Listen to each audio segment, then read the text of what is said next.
नमस्कार। आज हम बहुत ही हेल्दी और स्वादिष्ट लड्डू बनाने वाले हैं, क्योंकि आज हम जो लड्डू बनाएंगे ये सेहत के लिए बहुत ही फायदेमंद और प्रोटीन विटामिन से भरपूर हैं। अगर घर में किसी को चीनी खाना नहीं पसंद है तो इस लड्डू को बेझिझक खा सकते हैं। यह लड्डू जल्दी खराब नहीं होगा। इसे आप एक बार बनाकर काफ़ी समय तक खा सकते हैं। नमस्कार, आप सभी के मेरे चैनल पर स्वागत है। तो चलिए हम रेसिपी बनाना शुरू करते हैं। लड्डू बनाने के लिए हमने यहाँ पर 200 ग्राम खजूर लिया है। खजूर के अंदर जो बीज हैं उसे हमने निकाल दिया है, इसमें बीज नहीं है। तो सबसे पहले हम खजूर को इस जार में डालकर पीसेंगे। पूरे खजूर को हम जार में डालेंगे और इसी तरह इसको पीस लेते हैं। हम इसमें पानी नहीं डालेंगे। खजूर को पीसकर हमने बाउल में निकाल लिया है। अब इसे हम साइड में रख देते हैं और बाकी के सामानों को तैयार करेंगे। उसके लिए हमने गैस पर कढ़ाई रख दिया है। कढ़ाई में हम डालेंगे 2 चम्मच देसी घी और घी को गर्म होने देते हैं। इसमें हम डालेंगे आधा कप घिसा हुआ नारियल, थोड़े से कटे हुए बादाम डालेंगे, थोड़ा से कटा हुआ काजू और थोड़ा सा किशमिश डालेंगे। अब सभी मेवा को हम धीमी आंच पर बराबर चलाते हुए भूनेंगे। बादाम और काजू सेहत के लिए बहुत ही फायदेमंद होता है, क्योंकि बादाम में प्रोटीन और विटामिन काफ़ी मात्रा में होते हैं। बादाम और काजू खाने से याददाश्त तेज होती है और ये हड्डियों को बहुत मजबूत बनाता है। इसे हम हल्के सुनहरे रंग में होने तक भूनेंगे। मेवा को हमने हल्के सुनहरे रंग में भून लिया है। अब इसे हम एक बर्तन में निकालेंगे। इसे हम साइड में रख देते हैं और अब कढ़ाई में हम 1 चम्मच घी और डालेंगे। अब इसमें हम भूनेंगे आधा कप कटा हुआ मखाना। मखाने को हमने बारीक काट करके लिया है। इसे भी हम धीमी आंच पर बराबर चलाते हुए भूनेंगे। इसे हम तब तक भूनेंगे जब तक ये भूनकर एकदम टाइट ना हो जाए। मखाना भूनने में ज़्यादा समय नहीं लगता है, ये 1 से 2 मिनट में भून जाएंगे।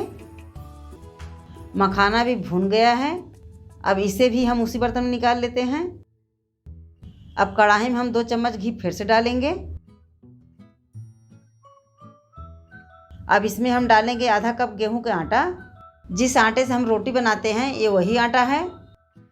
अब आटे को हम धीमी आंच पर बराबर चलाते हुए सुनहरे रंग में भूनेंगे, जिससे आटे में कच्चापन न रहे, क्योंकि आटे अच्छे से भुने रहेंगे तभी लड्डू खाने में स्वादिष्ट लगेंगे। अभी आटे कच्चे हैं इसलिए आपस में चिपके हैं, लेकिन जब ये भुन जाएंगे तो पूरी तरह से भरभरे हो जाएंगे।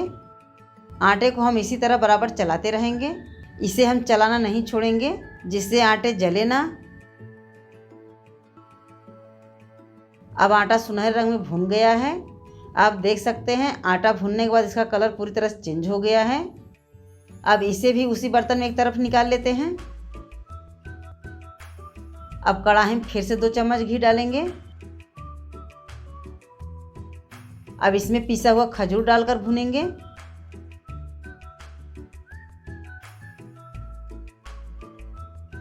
खजूर को हम बहुत ज़्यादा देर तक नहीं भूनेंगे। इसे हमें केवल 1 से 2 मिनट तक धीमी आंच पर भूनना है, क्योंकि खजूर हल्के भुने रहेंगे तो लड्डू जल्दी ख़राब नहीं होंगे और उसे आप काफ़ी समय तक स्टोर करके रख सकते हैं। खजूर में इतनी मिठास होती है कि इसमें चीनी डालने की ज़रूरत नहीं पड़ेगी और ये नुकसानदायक भी नहीं होता है। घर में अगर कोई चीनी खाना नहीं पसंद करता है तो इस खजूर वाले लड्डू को आराम से खा सकता है। खजूर भी भुन गया है। इसे हमने लगभग 2 मिनट तक भुना है। अब गैस को हम बंद करेंगे और लड्डू बनाना शुरू करेंगे। अब सारे चीज़ों को हम एक बड़े बर्तन में डालेंगे।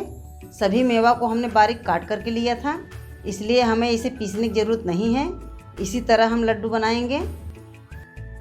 अब इसी में हम भुना हुआ खजूर को डालेंगे। खजूर अभी हल्के गर्म हैं, तो पहले हम इसे चम्मच से मिलाएंगे। ध्यान रहे, अगर आप इस तरह से घर में लड्डू बना रहे हैं तो पानी बिल्कुल न डालें, क्योंकि अगर आप पानी डालकर लड्डू बनाएंगे तो लड्डू जल्दी से ख़राब हो जाएंगे। इसलिए पानी आप बिल्कुल न डालें। अब इसे हम हाथ से अच्छे से मिलाएंगे। सारे चीज़ों को हमने अच्छे से मिला लिया है। अब हम इसका लड्डू बना लेते हैं। इस लड्डू को बनाना बहुत ही आसान है, क्योंकि खजूर की वजह से सारे मेवा आपस में चिपक जाते हैं और उसे लड्डू बनाने में भी बहुत आसानी होती है। हम छोटे छोटे साइज़ के इस तरह से लड्डू बना रहे हैं, लेकिन आप अपने पसंद के अनुसार छोटे या बड़े साइज़ के बना सकते हैं। इसी तरह से हम पूरे मिश्रण का लड्डू बनाएंगे। एक एक करके हमने पूरे मिश्रण का लड्डू बना लिया है। आप देख सकते हैं कितना बढ़िया खजूर के लड्डू हमारे बनकर खाने के लिए तैयार हैं। यह लड्डू दिखने में जितना बढ़िया लग रहा है, खाने में भी उतना ही स्वादिष्ट है। यह खाने में बहुत ही हेल्दी और फायदेमंद होते हैं। इसे आप एक बार बनाकर किसी डिब्बे में स्टोर करके काफ़ी समय तक खा सकते हैं। यह लड्डू टाइट नहीं होंगे, इसी तरह मुलायम बने रहेंगे। तो आप भी इस तरह से घर पर लड्डू बनाकर ज़रूर ट्राई करें। यह लड्डू सभी को बहुत पसंद आएगा।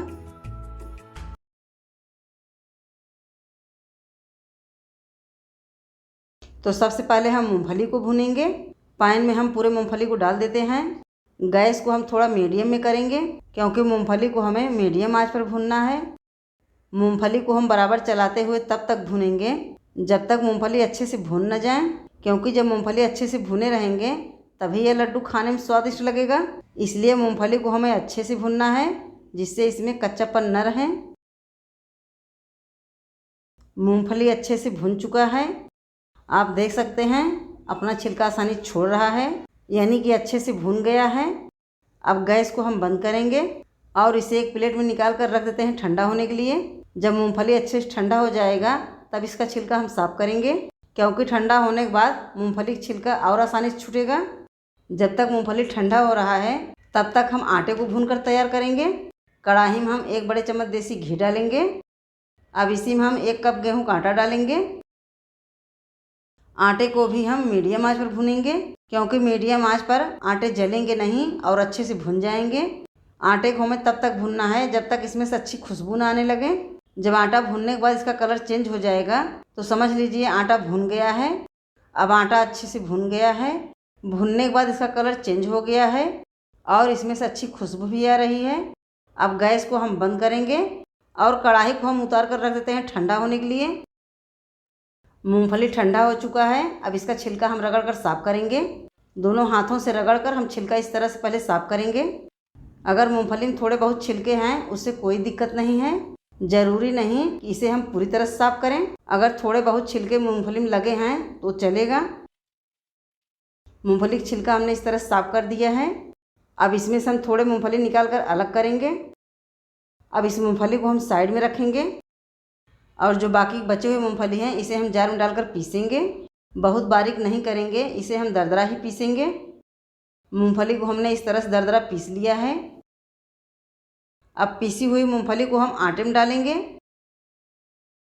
और जो हमने मूंगफली अलग किया था उसे भी डालेंगे। मूंगफली को हम आटे में अच्छे से मिला लेते हैं। आप चाहें तो इसमें पूरे मूंगफली को पीस कर डाल सकते हैं, लेकिन थोड़े खड़े मूंगफली डालने से लड्डू का स्वाद बढ़ जाता है, ये खाने में और स्वादिष्ट लगता है। मूंगफली को हमने आटे में अच्छे से मिला लिया है। अब इसके लिए हम बनाएंगे चाशनी। तो चलते हैं फिर से गैस की तरफ। चाशनी के लिए हम पैन में 200 ग्राम गुड़ को डालेंगे और इसी में 2 बड़े चम्मच पानी डाल देते हैं।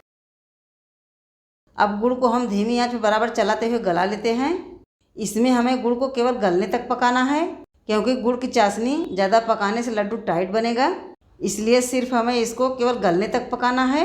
जैसे ही गुड़ पूरी तरह से पिघल जाए तो गैस को हम बंद कर देंगे। गुड़ पूरी तरह से गल गया है। इसमें से हल्का हल्का बबल्स आ रहा है, यानी कि चाशनी तैयार है। अब गैस को हम बंद करेंगे और चाशनी को थोड़ा ठंडा होने के लिए रखेंगे।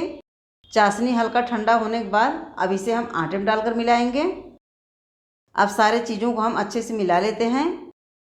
ध्यान रखें, अगर आप इस तरह से लड्डू बना रहे हैं तो चाशनी को ज़्यादा देर तक न पकाएं, क्योंकि ज़्यादा देर तक पकाने से लड्डू टाइट बनेगा। बस जैसे ही गुड़ पिघल जाए तो गैस को बंद कर दें। सारे चीज़ों को मिलाने के बाद अब इसका हम लड्डू बनाना शुरू करेंगे।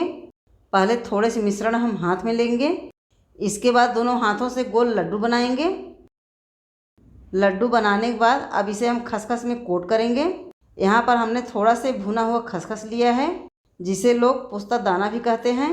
इसी में हम लड्डू को कोट कर लेते हैं। खसखस में कोट करने से लड्डू और भी स्वादिष्ट लगता है। 2 लड्डू हमने बना लिया है। इसी तरह से हम पूरे मिश्रण का लड्डू बनाकर खसखस में कोट करेंगे। लड्डू को आप अपने हिसाब से छोटे या बड़े साइज में बना सकते हैं।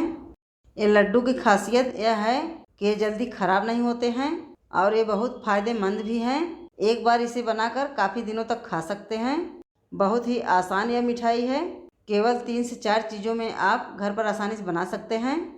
आप देख सकते हैं एक एक करके हमने पूरे लड्डू को बना लिया है। बहुत ही बढ़िया मुलायम लड्डू बना है। मिठाई तो आप बहुत खाते होंगे, लेकिन अगर आपको कुछ हेल्दी मीठा खाने का मन हो तो आप इस लड्डू को ज़रूर बनाएं, क्योंकि ये बहुत ही फ़ायदेमंद और खाने में भी स्वादिष्ट होता है।